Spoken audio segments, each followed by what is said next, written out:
Arrest of the Mohammeds. Press release from Attorney General Mohabir Anil Nandlal SC MP. Nazar Mohammed and Azruddin Mohammed were arrested this morning by members of the Guyana Police Force, acting under a warrant issued by a magistrate of the Georgetown Magistrates Court. On October 30, 2025, the government of Guyana received a request from the United States government to extradite the two Mohammeds pursuant to the extradition treaty between Guyana and the United Kingdom, which remains in force in Guyana under Section 4(1)(a) of the Fugitives Offender Act, Cap 1004, as amended by Act No. 10 of 2024. The arrest warrant was issued following a presentation by a team of lawyers led by Terrence Williams, KC, Herbert Mackenzie, and Celine Daedrick, attorneys at law, who submitted to the magistrate an authority to proceed from the government of Guyana, accompanied by an application for an arrest warrant, as mandated by the Act.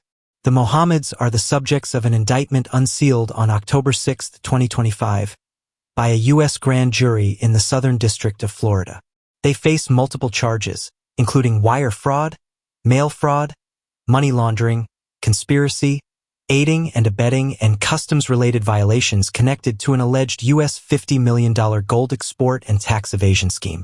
The indictment alleges that between 2017 and June 2024, the accused conspired to defraud the government of Guyana by evading export taxes and royalties on over 10,000 kilograms of gold, using falsified customs declarations and reused export seals to disguise unpaid duties. It also references the attempted shipment of $5.3 million in undeclared gold that was seized at Miami International Airport and the alleged underinvoicing of a luxury vehicle valued at over $680,000. The investigation into the Mohammeds by U.S. authorities is believed to have originated in the mid-2010s, with intelligence and law enforcement cooperation between Guyana and the United States dating back to 2016 to 2017. According to the indictment, the alleged fraudulent scheme operated from around 2017 through June 2024. In June 2024, the U.S. Department of the Treasury's Office of Foreign Assets Control (OFAC) sanctioned the Mohammeds and their company, Mohammeds Enterprise, citing allegations of tax evasion, trade-based money laundering, and gold smuggling. The government of Guyana was first informed of the ongoing U.S. investigation through official diplomatic channels following the June 2024 sanctions.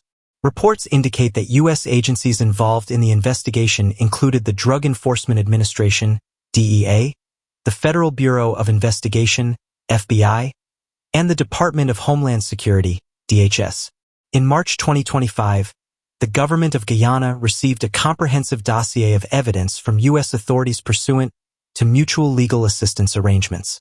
This dossier included documentation related to gold export irregularities, falsified customs declarations, and undeclared shipments seized in Miami.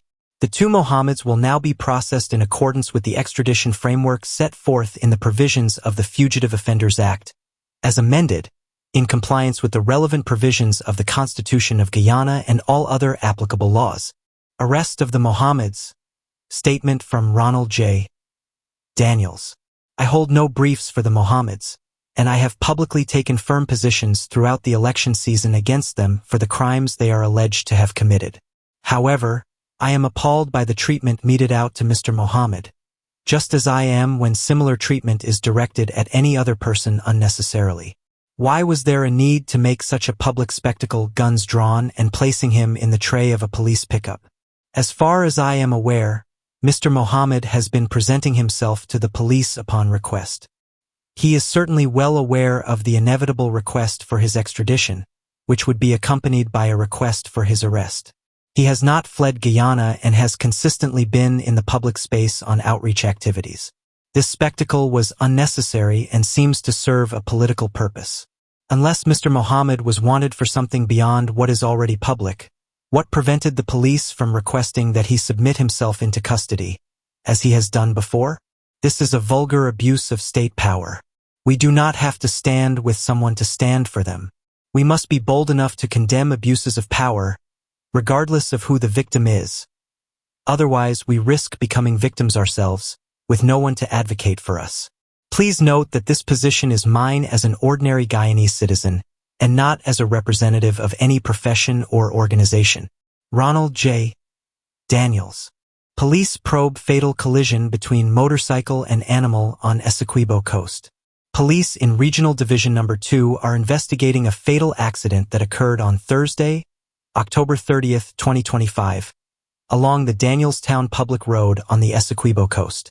The accident involved a motorcycle driven by a 23-year-old laborer from Charity Extension Scheme, Essequibo Coast, and his pillion rider, 18-year-old Enrico Rodriguez, also a laborer from the same area. Inquiries revealed that the motorcycle was traveling south along the Danielstown Public Road when it collided with a stray animal, a cow, that had crossed the roadway. As a result, both occupants were thrown onto the road and sustained injuries. Public-spirited citizens assisted in transporting the two men to Lima Regional Hospital, where Rodriguez was pronounced dead on arrival by the doctor on duty. The driver was admitted to the same institution under police guard. Investigations are ongoing. Minor charged with possession of narcotics.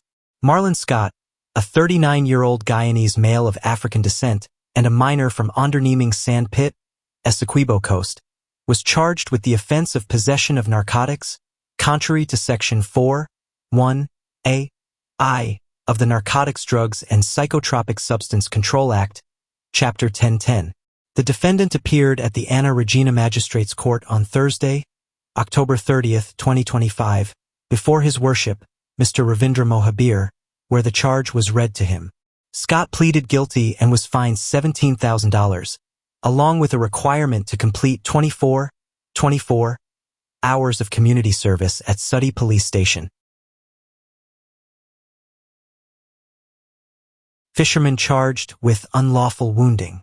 Vikram Persad, a 33-year-old Guyanese male of East Indian descent and a fisherman from Lima Sands, Essequibo Coast, was charged on Thursday, October 30, 2025, with the offense of unlawful wounding, contrary to Section 50 of the Criminal Law, Offenses Act, Chapter 801.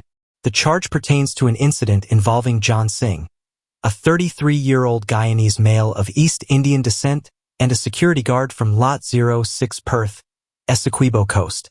The incident occurred on Monday, October 27, 2025, at Lot 6 Perth, Essequibo Coast. The accused appeared at the Ana Regina Magistrates Court on Thursday, October 30, 2025, before His Worship, Mr. Ravindra Mohabir, where the charge was read to him. Persad pleaded not guilty, and bail was granted in the sum of $100,000. The case has been adjourned to November 21, 2025. Truck driver charged with driving under the influence. Ramsewak Persad, a 27-year-old Guyanese male of East Indian descent and a truck driver from Lot 23 Hoffenoric, Essequibo Coast, was charged with the offense of driving whilst breath alcohol level exceed the prescribed limit, contrary to Section 39(a)(1) of the Motor Vehicle and Road Traffic Act, Chapter 51:02. On Thursday, October 30, 2025, the case was heard at Ana Magistrates Court before His Worship, Mr. Ravindra Mohabir. The defendant pleaded guilty and was fined $200,000 or sentenced to 6 months imprisonment. President Dr. Irfan Ali featured in the Muslim 500, the world's 500 most influential Muslims. President Dr. Irfan Ali has been recognized in the 2026 edition of the Muslim 500, the world's 500 most influential Muslims, under the category of political Caribbean leaders. This annual publication, produced by the Royal Islamic Strategic Studies Center based in Amman, Jordan, highlights individuals who have made significant contributions and exerted meaningful influence within the global Muslim community. It covers a range of fields, including politics, scholarship, philanthropy, social development, science, and culture. President Ali appears on page 157 of this year's edition. The publication assesses the impact of leaders who shape the socio-economic, cultural, and political lives of Muslims worldwide, noting that there are over 2.1 billion Muslims globally, accounting for over a quarter of the world's population. This year's edition also honors the collective men and women of Gaza as its Persons of the Year. During the Ramadan Village 2024 initiative, which was spearheaded by President Ali, Guyanese responded to his call and donated over $110.8 million Guyanese dollars to support Palestinian refugees through the United Nations Relief and Works Agency for Palestine Refugees, UNRWA, on behalf of the Muslim Youth Organization, MYO, and the Director of Education of the Central Islamic Organization of Guyana, CIOG. Sheikh Moen Ul Haq congratulated President Ali, stating, "This well-deserved and timely recognition highlights your remarkable leadership as the first Muslim president of the Cooperative Republic of Guyana and your steadfast commitment to inclusive development, interfaith harmony, and national transformation." Extradition hearing for Nazar and Azruddin Mohammed. News source Guyana reports during the extradition request hearing for Nazar and Azruddin Mohammed today, prosecuting attorneys accused the father and son of being part of an international criminal enterprise linked to Venezuela, the United States, and the Middle East. The United States government has submitted an application to the Guyanese government to extradite the Mohammeds, who are facing a total of 11 charges related to wire and mail fraud and money laundering. In court, Special Prosecutor Terrence Williams addressed Senior Magistrate Judy Latchman, alleging that the Mohammeds were involved in an international criminal enterprise with connections to high offices in Venezuela, as well as ties to the U.S. and the Middle East. The gentlemen before you have been engaged in an international criminal enterprise, including tentacles in Venezuela, tentacles reaching across the United States of America into the Middle East, Williams stated. He indicated that there is information suggesting that the Mohammeds have been in contact with authorities in Venezuela, raising concerns that they might continue their unlawful activities there. Williams further argued that the Mohammeds could disrupt the peace and security of Guyana with support from Venezuelan elements and local criminal groups, and therefore should not be granted bail.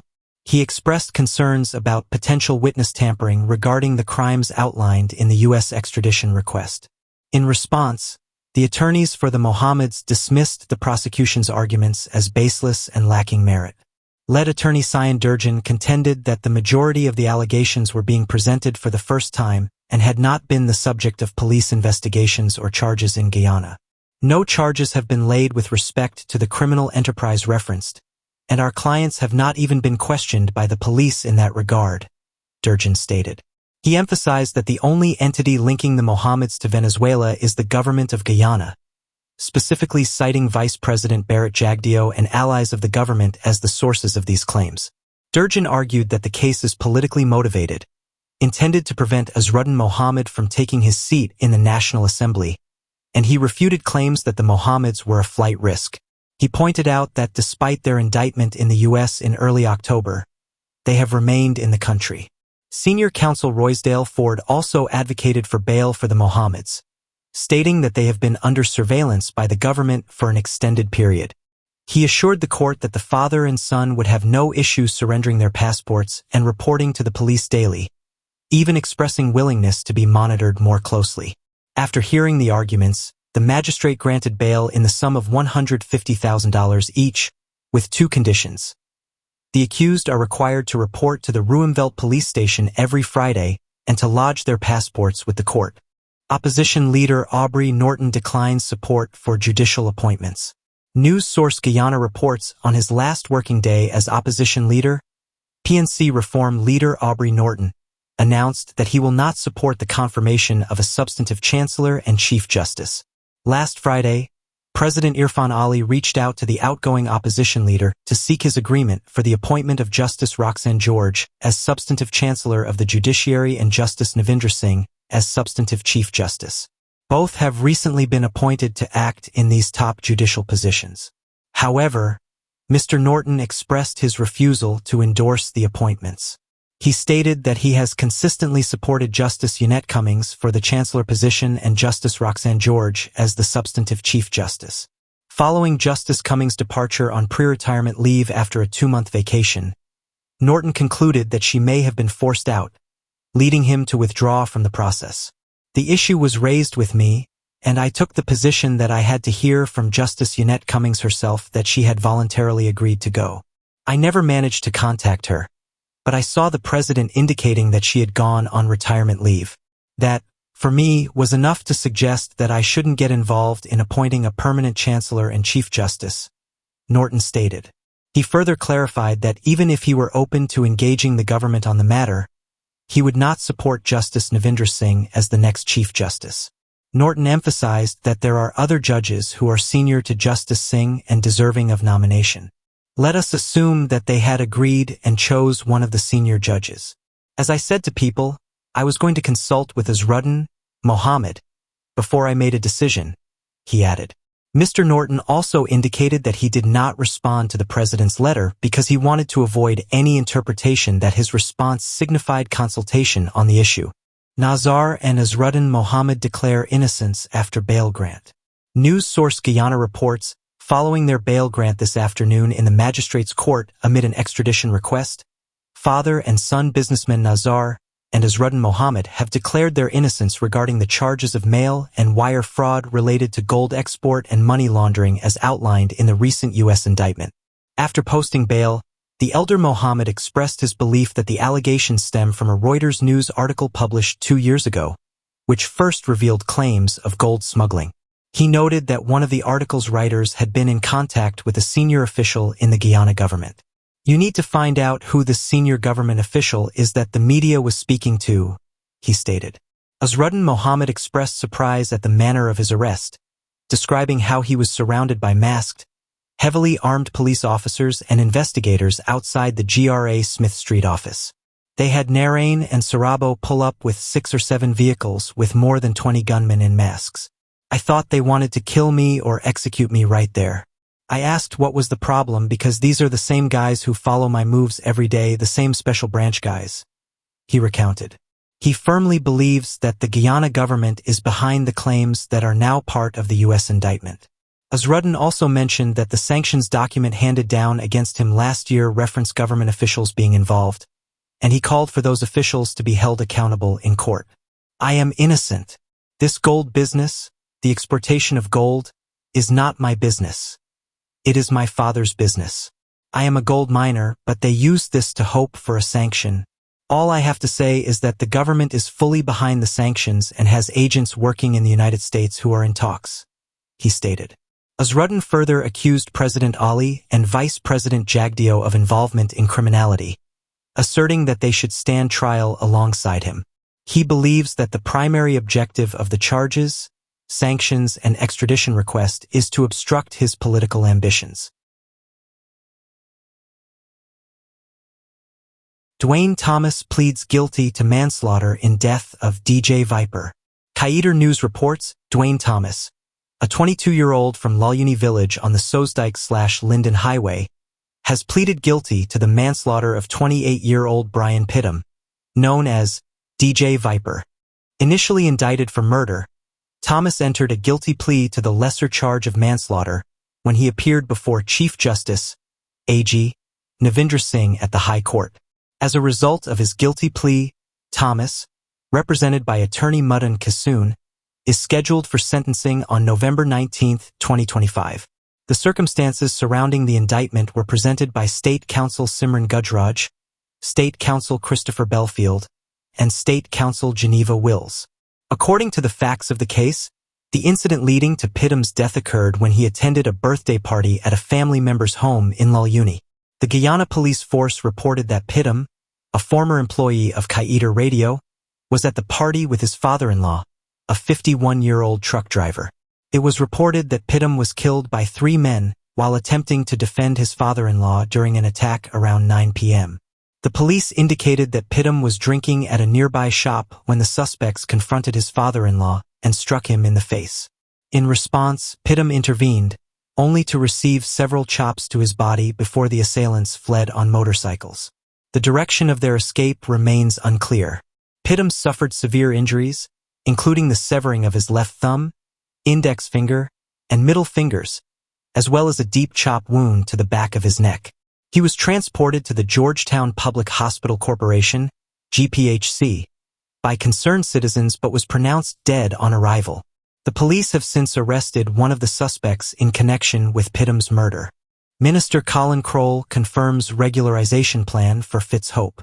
News source Guyana reports Minister of Housing Colin Kroll has announced that the Ministry of Housing is progressing with its regularization plan for Parcel 1 of Conception, also known as Fitzhope, located in Linden's Amelia's Ward Phase 4. Many residents have occupied the area without proper documentation, but during a recent visit to the community, Minister Kroll stated that plans are underway to regularize the land.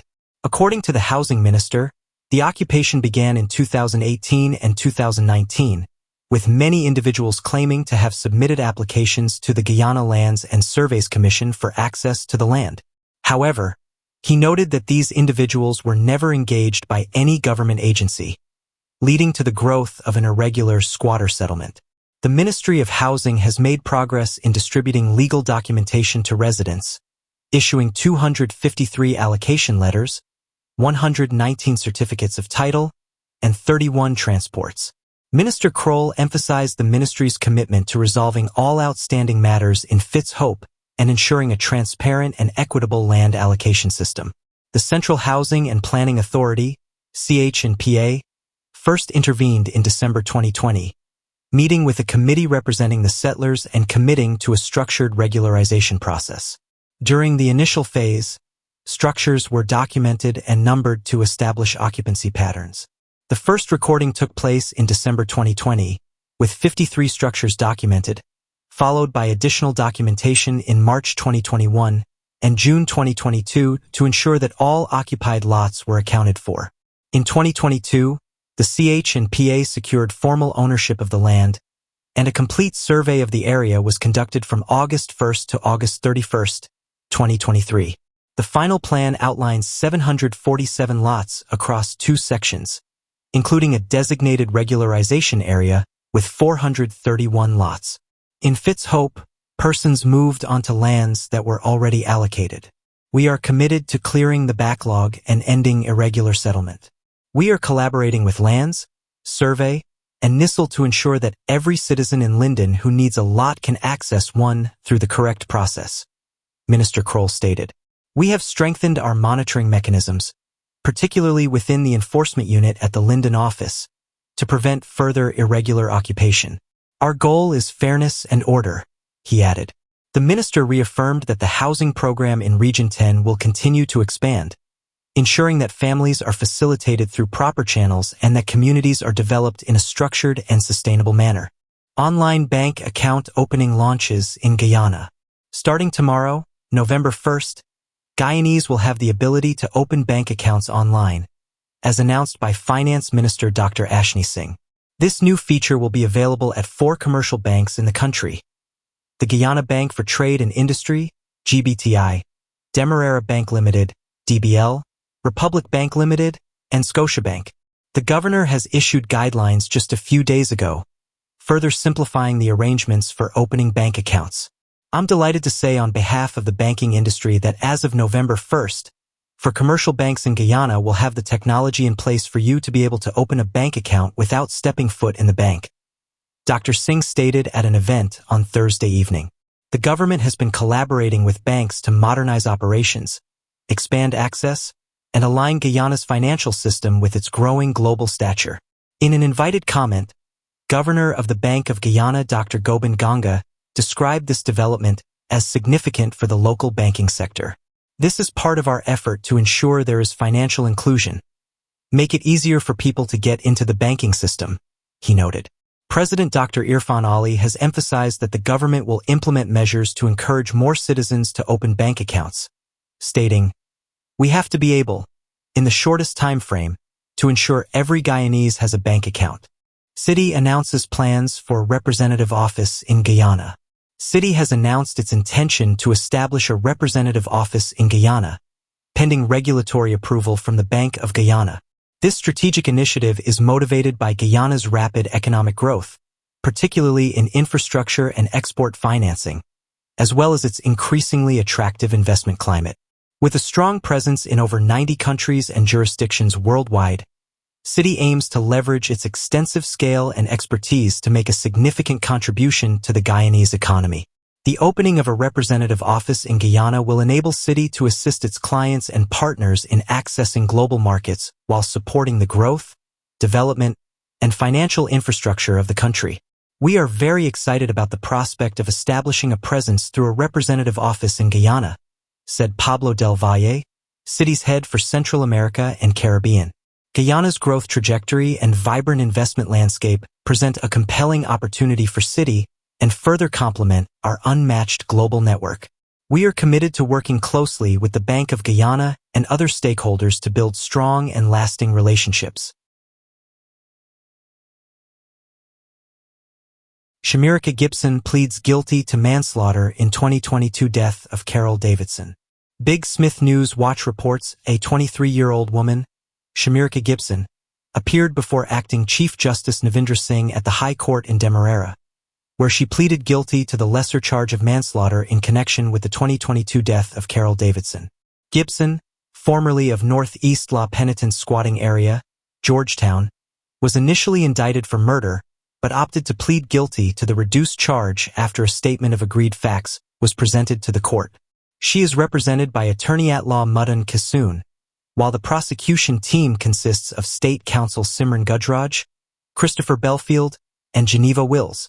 Chief Justice Singh accepted Gibson's plea and ordered the preparation of pre-sentencing reports, which will include assessments of probation, prison conduct, and victim impact to assist in determining an appropriate sentence. The court further instructed the prosecution to provide aggravating factors, while the defense is to submit mitigating factors before sentencing. Gibson will remain in custody until her sentencing, which is scheduled for November 19, 2025. According to the agreed facts, the incident took place on June 6, 2022, at East Ruimveldt Squatting Area, Georgetown. Davidson, 21, was in a yard when Gibson and her sister approached her. During the ensuing confrontation, Gibson drew a knife from her jacket and stabbed Davidson in the chest. The injured woman attempted to flee but collapsed at the back of the yard and later died. Investigators later obtained a video-recorded statement from Gibson in which she detailed how she inflicted the fatal injury. She also accompanied the police to the scene during the investigation. A post-mortem examination confirmed that Davidson died from a perforation of the heart caused by the stab wound to her chest. Brazilian Foreign Minister Mauro Vieira to visit Guyana. His Excellency Mauro Vieira, Minister of Foreign Affairs of the Federative Republic of Brazil, will pay an official bilateral visit to Guyana from October 31 to November 1, 2025. Minister Vieira will be accompanied by a delegation of senior officials from the Brazilian Ministry of Foreign Affairs. Guyana and Brazil established diplomatic relations on August 26, 1968. Since then, the two countries have engaged in a broad range of bilateral cooperation, particularly in areas such as trade, health, agriculture, education, infrastructure, air and road transport, technical cooperation, military and police cooperation, and environmental initiatives. Both nations continue to pursue regional cooperation through various mechanisms, including the Amazon Cooperation Treaty Organization, the Brasilia Consensus, the Community of Latin American and Caribbean States, and the Caribbean/Brazil Summit. This visit underscores the solid and reliable partnership between Guyana and Brazil and represents an important step in advancing the cooperation program between the two countries for their mutual benefit.